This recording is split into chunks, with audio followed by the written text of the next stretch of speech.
اگلا سوال یہ ہے کہ محرم الحرام میں اہل تشیع کی جانب سے ماتم، جھولے، تابوت اور اس طرح کے جو افعال کیے جاتے ہیں، کیا یہ شرعی طور پہ درست ہیں؟ کوئی شریعت سے اس کا تعلق نہیں، سب کی سب بدعات ہے، دین کے اندر ایگزیجریشن کی گئی ہے، اور اس سے بھی آگے بڑھ چکے ہیں. اب تو زنجیر زنی اور چھریاں مارنے تک بات آ چکی ہے. حالانکہ مفتی اعظم جو ہیں ایران کے خامنائی صاحب، ان کا فتویٰ ہے کہ یہ حرام ہے چھری مارنا اپنے آپ کو. لیکن آپ کو پتہ ہے انڈیا، پاکستان، بنگلہ دیش میں جو شیعہ، یہ تو شیعہ ہے ہی نہیں ہے، یہ تو ذاکرین کے فالورز ہیں. کوئی علمی شغف ان کا ہے نہیں ہے. انہوں نے رسومات کا نام جو ہے وہ اہل بیت اور مکتب اہل بیت اپنے آپ کو کہہ رہے ہیں. مولانا اسحاق صاحب رحمہ اللہ تعالی، جن کی بڑی ایکسپرٹیز تھی اس فیلڈ میں، انہوں نے باقاعدہ شیعہ کی فقہ کی کتابوں سے بتایا کہ ماتم کرنا حرام ہے. وہ آج کے علماء کی لکھی نہیں، پرانی ہے. یہ بدعات ہیں جو انہوں نے داخل کی ہیں، جیسا کہ کئی بدعات اہل سنت کے ہاں بھی داخل ہو گئی. یکم محرم کا جلوس بھی تو بدعت ہے نا. اگر 10 محرم کا بدعت نکالا ہوا انہوں نے، پروگراموں کے میں خلاف نہیں ہوں، آپ کریں، سارے خلفائے راشدین کے پروگرام کریں، لیکن سڑکیں بلاک کر کے لوگوں کو تکلیف میں ڈالنا، مریض ہاسپٹل تک نہ پہنچ سکے، بچے سکولوں تک نہ پہنچ سکیں، اور اس طریقے سے یہ معاملات کو کرنا، یہ نہیں ہونا چاہیے. آپ کنٹرول انوائرمنٹ کے اندر کسی گراؤنڈ میں سرمنی کریں، کسی مسجد میں کریں، کسی امام بارگاہ میں کریں، ضرور کریں. لیکن یہ جو باقی جو چیزیں، یہ جھولے اور ذوالجناح کے جلوس نکالنا، اور یہ پنجے اور اس کے نیچے سے گزرنا، اور پھر آج کل تو گھوڑوں کو دفنا بھی رہے ہیں، ٹھیک ہے، تو یہ سب کی سب بدعات ہیں دین میں داخل کی ہیں. اور اس کی وجہ سے شیعہ کی ان ایکٹیویٹیز نے یعنی مکتب اہل بیت کو نقصان پہنچایا ہے. بجائے کہ ان کی تعلیمات کو سامنے لایا جاتا، ان لوگوں نے ان معاملات میں ڈالنا شروع کر دیا.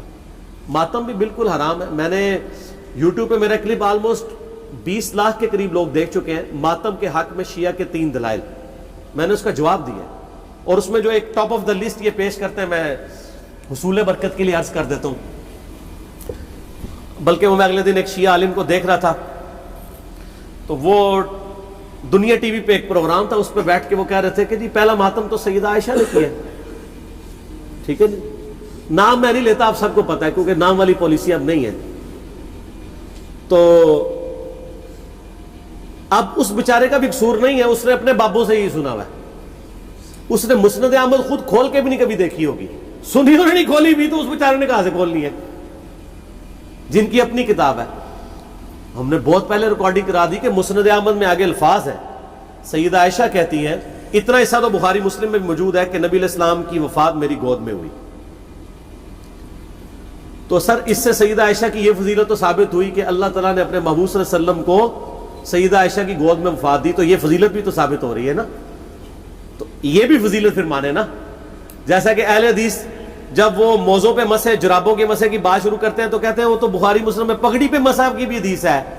تو ہم کہتے ہیں اس سے صرف پگڑی کا مسح نہیں، پگڑی بھی تو ثابت ہو رہی ہے نا. لال رومال لاؤ تو پگڑی پاؤ. تو شیعہ جب کہتے ہیں کہ سیدہ عائشہ کی گود میں نبی علیہ السلام کی وفات ہوئی، تو سیدہ عائشہ کی تو فضیلت ثابت ہو رہی ہے. پھر وہ بخاری میں واقعہ بھی ہے مسواک والا. تو مسند احمد میں آگے الفاظ ہے کہ سیدہ عائشہ کہتی ہیں جب نبی علیہ السلام کی وفات ہوئی تو میں نے آپ کا سر تکیے پہ رکھا اور باقی عورتوں کے ساتھ مل کے میں نے اپنے چہرے کو پیٹنا شروع کر دیا. وہ کہتے ہیں نہیں دیکھیں یہ ماتم کا آغاز تو وہیں سے ہوا ہے، لیکن اس کے آگے الفاظ ہے کہ یہ میری کم عمری اور ناسمجھی کا نتیجہ تھا. تو اگر یہ انہوں نے ثواب سمجھ کے کیا ہوتا تو کہتی کہ یہ میری میچیورٹی اور ثواب کے حصول کا ذریعہ تھا. تو سیدہ عائشہ کا رجوع ثابت ہے. یہاں پہ بھی ایک دفعہ جن دنوں میں ہم مناظرے وغیرہ کر لیا کرتے تھے، یعنی آج سے 10 سال پہلے کی بات کروں، تو ایک شیعہ ذاکر آئے تو وہ بھی کتاب اٹھا کے اپنی لے آئے کہ جی یہ سیدہ عائشہ نے. میں نے کہا یار تمہیں بھی دھوکہ دیا کہ ہم مسند احمد کھول کے آپ کو دکھاتے ہیں، یہ تو ہمارے حق میں دلیل ہے. تو یہ آدھی روایتیں بیان کرتے ہیں. تو سیدہ عائشہ کا کوئی ماتم ثابت نہیں.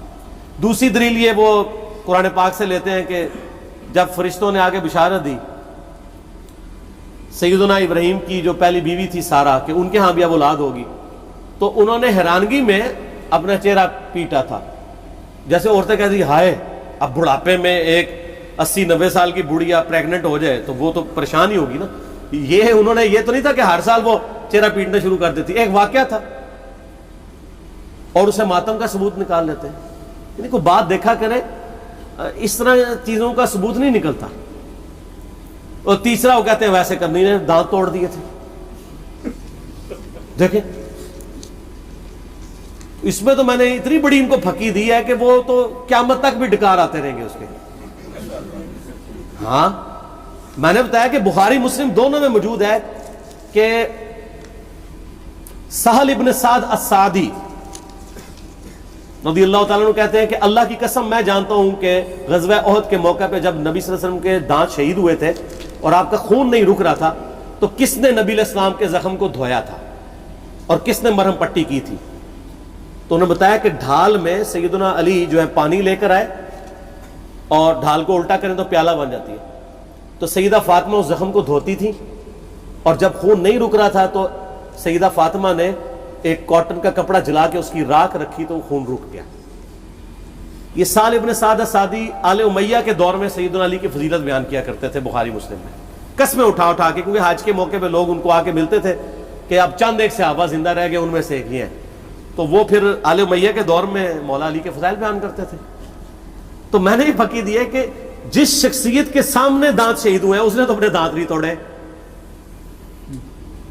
زیادہ افیکٹ تو اس بندے پہ ہو جس نے اپنی آنکھوں کے سامنے مرہم پٹی کی, یعنی سیدنا علی اور سیدہ فاطمہ, انہوں نے دانت توڑے دونوں نے. کیا تو کیا اویسے کرنی کو آپ ان سے بڑا عاشق رسول کہیں گے؟ تو اپنے ایمان کی فکر کریں. یہ تو ویسے کرنی اس تصور سے خود بھی کانپ اٹھیں گے. المستدرک الحاکم میں موجود ہے کہ سیدنا ویسے کرنی رحمہ اللہ تعالی جنگ صفین کے موقع پر مولا علی کے پاس آئے, ان کے ہاتھوں پہ بیعت کی اور معاویہ بن ابی سفیان کے خلاف لڑتے ہوئے شہید ہوئے ہیں مولا علی کی طرف سے. یہ المستدرک الحاکم میں موجود ہے.